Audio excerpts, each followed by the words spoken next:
What's up, everyone? I'm here in Midtown Manhattan. This is The Rough Cut. We're going to be talking with Greg Gilderman, the editor-in-chief of the Weather Channel. Woo! It's cold out here. Let's go inside.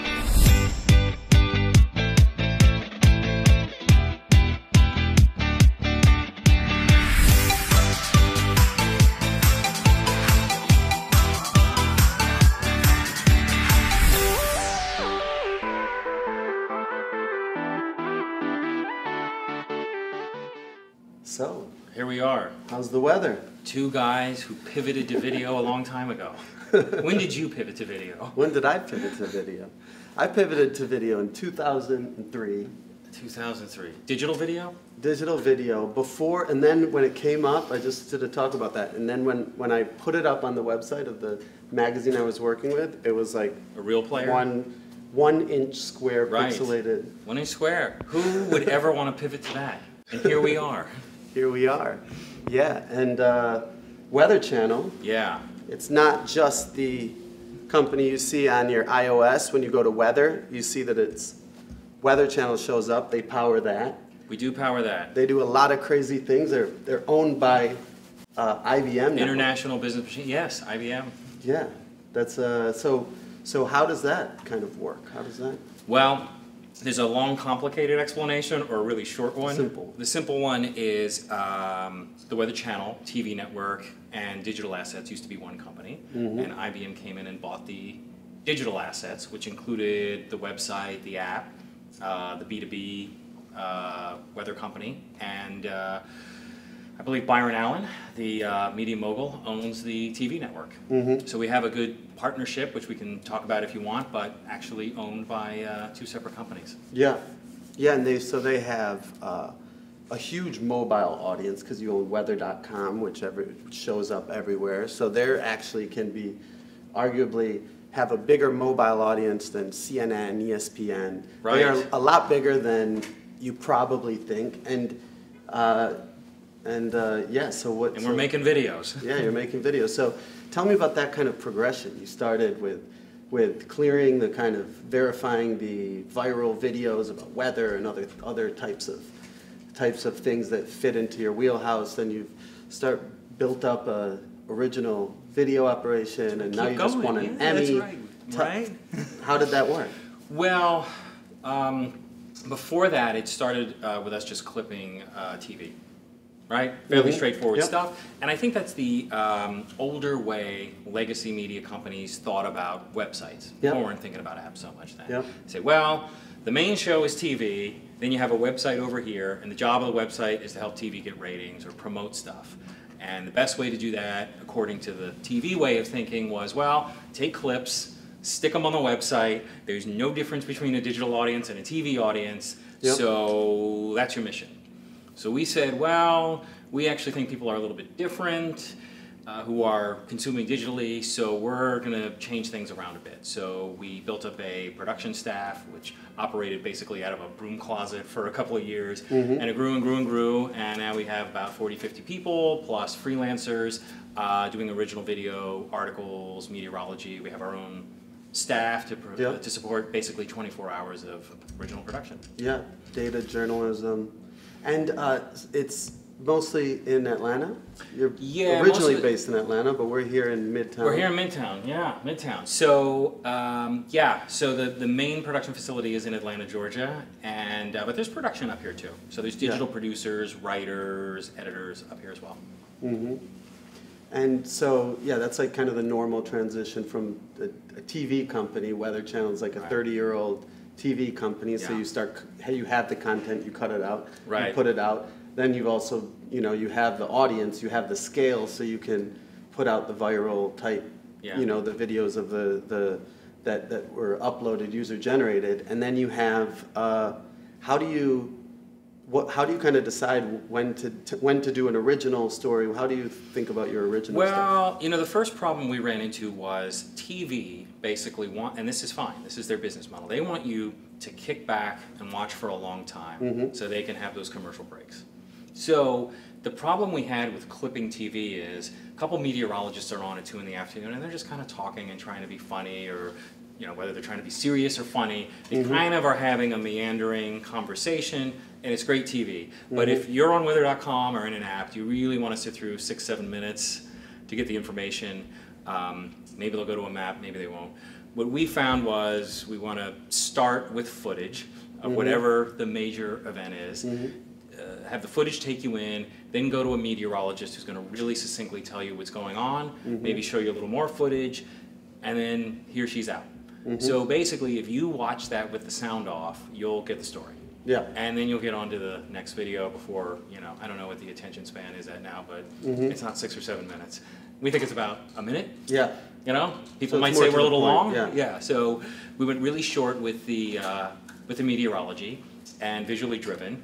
You mentioned user-generated content, so we're doing that stuff too. But you know, we also have to buy stuff from footage houses, and you know, it's really it's tough because if you find something on social, who actually owns it? You got to figure that out. By the time you figure out who the owner is, there are these footage companies that may have bought it. So we have to have a budget to license some of that stuff. Yeah. So you use a bunch of those services, and then you hire freelancers. Hire freelancers. Yeah. Yeah, so tell me how, like, one of the kind of things that's so interesting is how you're running this company. You're of a company that has all these things. You have this app on the weather app. You have social, all of it. You have this website. You have social. You have huge scale. How do you what helped you prepare for all these changes? And then everything kind of changes every few months. It does change. Yeah.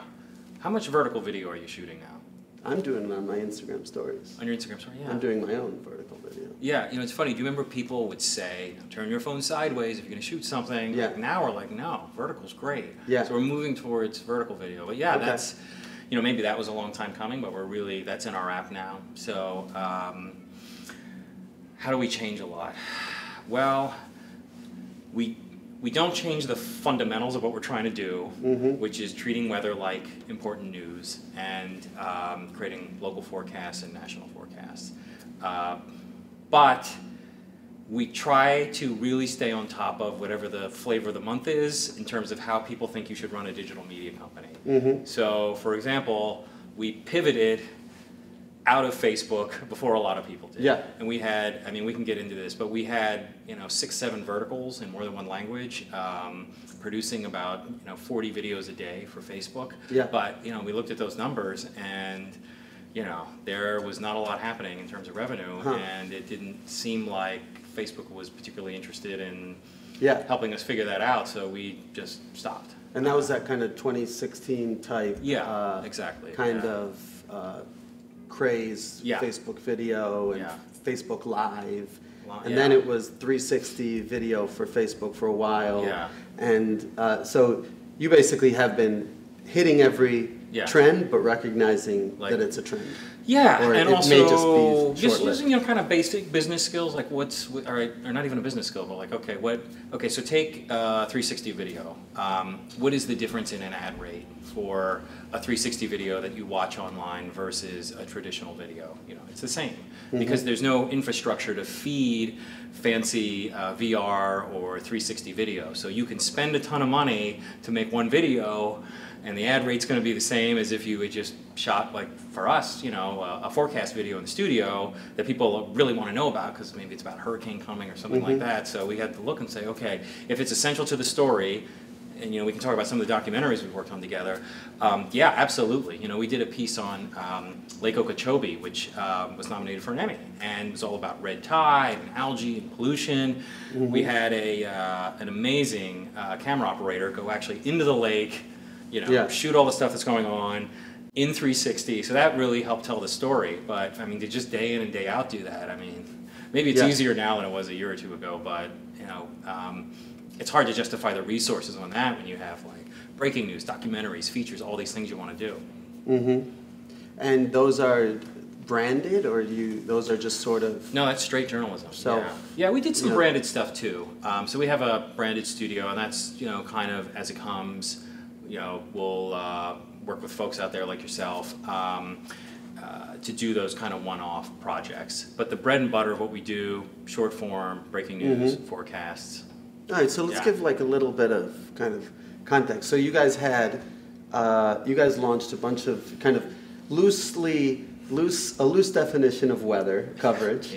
So you went into more science and just human interest Yeah, you're talking about on weather. Oh yeah. Yeah, you created a few brands, and so now you're kind of adopting what those brands. So the first thing we did was on weather.com. We realized, okay, there's a lot of days out of the year where it's just kind of regular weather and isn't really super exciting to people. And our audience on digital, not necessarily on TV, they're fine if we do science or like you know, the amazing ice caves of underwater or some, something like that. I'm making that up. So we would do science, travel, health, a little bit of that. Mostly weather, but a little farther down some of that other stuff. And we still do that, overwhelmingly weather, but some of that weather-related stuff. We pushed the envelope a little bit, around 2015, and then when everyone was jumping on Facebook, we realized, well, the same thing happens on social that happens on .com and in our app, which is, there are these days when we have a gigantic audience, hurricanes heading towards New York or Miami. But there are these slow days where people, they'll watch one of the funny or interesting feature videos. So we created verticals in Facebook. I don't even know if people knew the Weather Channel was powering it. We weren't hiding it, but, so we had Crazimals. We heard somewhere people like funny animals. So we did that on Facebook. We had a vertical still up. Rockets are cool. Science and technology. BRB, Be Right Back, that was travel. We had a food one called, I don't even remember, what did we call that thing? I don't even remember. It lasted a couple weeks. Oh yeah, American of Awesome or something? US of Awesome, US of inspirational. Awesome, So, the numbers were off the charts, but you could actually go into Facebook's tools and see what your revenue was. And it was like, really, really, really small. So you'd have this giant scale, but... And off the charts because Weather Channel, your original asset is like so big, right? So you can do that, but then in the end you didn't see the revenue. So then you kind of got out of Facebook pretty quickly, or out of the focus. Relatively early, but we gained a lot in learning how to do live. Because we had an agreement with Facebook around doing a certain amount of live per year. I don't know if every news organization had that, but that was really useful. So we've taken some of those skills, and now, for example, we did a live aftermath special after Hurricane Michael. That was just in our app. So all those skills we built up. So Facebook, thank you for that. We did spend a lot of time making videos that we thought would, help our business more, and we're not the only news company to. That's sort of the thing with digital, right? You have to you have to stay in the game. You have to stay understanding what's happening, at least experimenting, because if it took off, it could take off, and then it's like that's a great new strategic like direction. vertical. I think things are going to go vertical. I mean, even more, and who knows? Maybe TVs will be vertically oriented in people's homes in 20 years. I don't know, but. To me, vertical video is really exciting and doesn't require some crazy investment. You can take your existing awesome team and just like turn the camera sideways or vertically or however you want to do it, and tell stories the way people are holding their devices. And so you see, so vertical, that's kind of like an Instagram story, Snapchat. So that's kind of an exciting space for you? Yeah, I think so. I mean, we found out that the continental United States is actually horizontally oriented, so it's a little difficult to zoom in on different parts of the country in a map. Like we had to kind of start out wide and go, like little things. You got to do the new map. You got to do the we got the vertical map. You should create the vertical map. So we're doing that, and of course we're doing documentaries still, and. That's pretty much, we're either in like really short form, breaking news and forecasts, where we say, okay, this is a really important story, it's going to take 6 months to shoot this and work on it. We don't do a lot of the stuff in between that takes a couple weeks. And some folks do that and they're great at it, Fox, any number of places, but we find that the short form, breaking news stuff for us, that's what people want to consume day in and day out.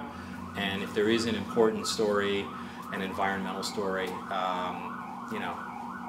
we'll spend some time on it. Mostly you're trying to do it on your app or your website? That's your main, and that's when you can control the ad dollars and everything. That's right. And So also there's like Bloomberg came out and are doing this TikTok with Twitter. Yeah. It seems like that sort of could be. I love it. Yeah. I think it's great. I think Cheddar's great. Yeah. I mean, is Twitter an interesting place for you guys to distribute, or people don't really check their weather on Twitter? No, I think we use it to convey information, and we're realistic about what that's going to do for profit and loss. I think the social media giants don't need to make it any clearer to us where they stand in terms of that stuff. Yeah. And the same thing with, you know, Google. So, you know, YouTube. So, for informational purposes, you know, a really strong, we published on Twitter a really strong tweet thread. We didn't think people were taking Hurricane Michael seriously enough. So we basically did a get the hell out kind of tweet thread, which that was good. Like that reached a lot of people. You were doing it? I didn't personally. You were at home in your pajamas just... You know, I try not, do you tweet? I retweet. I tweet like, I just tweet because I force myself to do it. I don't, I'm not like native. I don't think. Yeah, but you're a media leader, so you have to, you know, you got to be out there. Yeah, so I try to tweet. I try to put it out as much, but it's mostly, I'm not like some people who are like, they know what to say. No, I know. I actually like the Instagram stories more, just talking semi-live. Right. That's a nice. So I try not to. I just talk with our executive editor who got a meteorologist to write it. He did a great job. She did a great job leading that. So I stayed away. But I thought that was a great use. And then, you know, we put stuff up there. But as far as like, hey, the future of this, you know, business is social, I'm not sure anyone in publishing thinks that anymore. Yeah.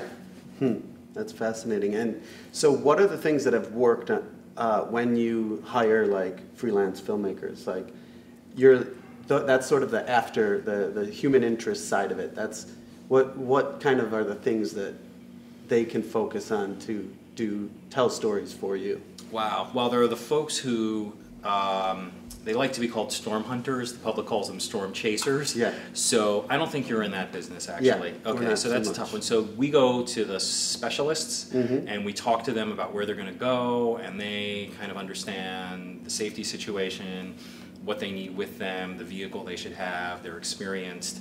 So we have those folks. We have the folks who help us on the documentaries, and we have production company partners on those long-form documentaries, and we like to go with folks who have investigative journalism, you know, years of experience. You go very much. So it's really, you don't have that mid-level kind of short form or medium or few-minute video type thing. You know, I'd like to do more of it though. Yeah, I would, because I think, you know, another thing about doing stuff for social is you get into this mode of quantity because it's kind of infinite. You could just publish and who knows what will be the hit. And you know, when we stopped doing video for Facebook in the way we were doing it, it kind of gave us a little bandwidth. Like, okay, not that we had extra people, but we had people who were used to like doing tons of these things. So now it's kind of cool to say to them, hey, you don't have to make 25 animal videos today. You know, find a really cool story. Take 2 days to do it, 3 days. For us, that's a while. So that's good. You have that luxury. You know, it's been, for some, it's been a rough past, 18 months. You guys have such diversified scale that or how have you kind of dealt with that? Well, you know, the math is tough with digital media. You know, I mean, there are different ways. You're ultimately, unless you have subscribers, but I think even the New York Times, I'm probably getting this a little wrong, like still 2/3 of their money's from advertising. Does that sound right? Yeah, something like that. Something like Apologies, that. New York Times, if that's not right. But we're free. So yeah. The way you run the business is to have as many people as possible, watch your videos, read your articles, so they get fed display ads or pre-rolls. That's every media company, basically. Yeah. We have a large audience, so that allows us to not operate, you know, with some of the challenges of like a local or a mid-sized newspaper, or to worry about, you know, outside investors. You know, I'm rooting for all those digital companies that are doing that. So, you know, like 20 million people a day in the app, something like that, and they like video. Yeah, it's kind of it's interesting because usually there was a trajectory for people like yourself who, you know, in traditional media, and now you have to deal with all these other things, and you have to deal with the the ad side as well. You have to deal with all this stuff. Yeah. And how do you kind of deal with that? You do a lot of yoga? What's your secret for like people? There's a lot of people watching. You probably want to have a job like yours at some point in time. What would you say to them? I'd say the main thing is to have your editorial chops, and if you're at a point where you're starting, whatever your age is, to just do as much reporting and consuming of journalism and doing of journalism as you possibly can. And if you don't mind living, you know, not the fanciest life, or living in a new city, not a city, somewhere in the world, you know, running around for you, doing amazing work, just do it. Just do it, because if your values are there and you have the opportunity when you actually do get to manage people and manage a budget, you know, you kind of remember what's important. Not that the Weather Channel would ever change missions because of anything I ever said, but you know, there are certain decisions you have to make about, you know, are we going to tell this climate change story and take a lot of flack on social media? And of course, if you're only in like, well, what's the, you know, impact on this, you know, and you're sort of only in the kind of marketing, business management sort of short-term view, that's not the same as caring deeply about the issues and pursuing it and saying, yeah, global warming's real, and you're going to hear from the Weather Channel. Yeah. And we're supported by everyone here, so it's not like I'm going out on a limb, but yeah, you know. And it's basic leadership that you need to, if you're going to have 60 journalists. Yeah.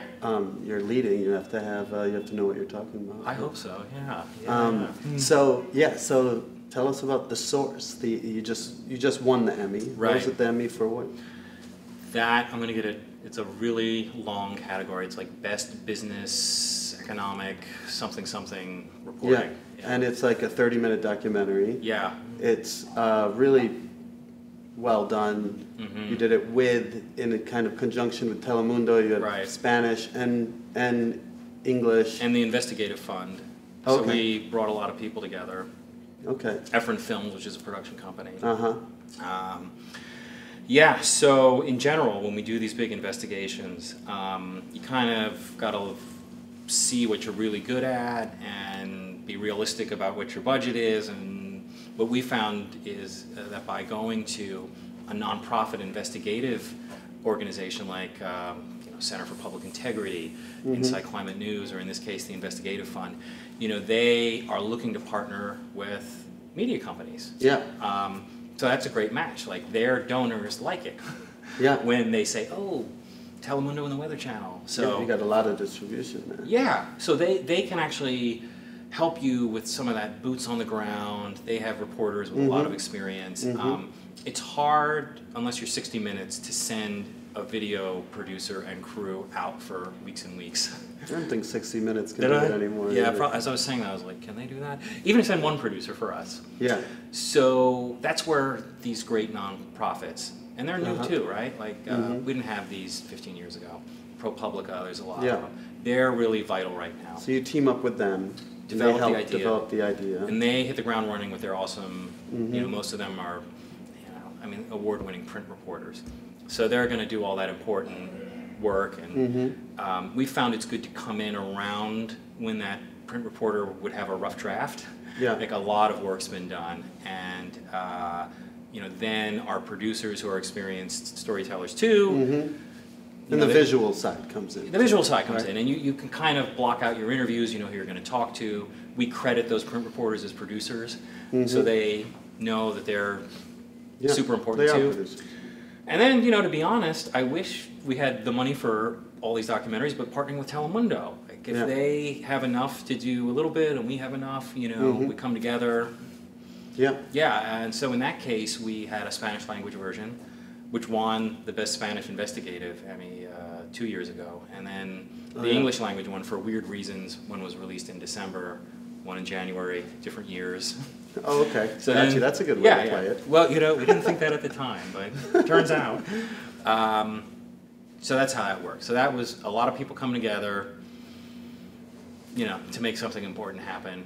And, you know, if we want to tell these important stories, you got to figure it out.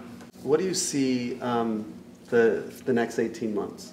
So you've looked back at all those changes, the pivots and Facebooks and all of that, and now what do you think people are going to be doing in the next 18 months in the digital video space?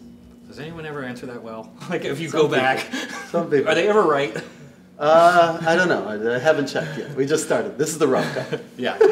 I think, I'll tell you what we're doing. I hope it's right. You got to be nimble enough to switch it up if you're not. And even if something you really, really love. I mean, some of these Facebook verticals we talked about are just, they were really good. Yeah. And it wasn't a lot of fun to say, hey, this isn't working out, but let's do something else with these folks. I think for us, the appetite for really hard-hitting truth-telling about global warming and climate change is the appetite is only going to grow. And we're in this lucky position of being, you know, this brand that's been around. Yeah, we were TV and kind of old school, but now hopefully we're doing, you know, doing things in a pretty cool way with digital.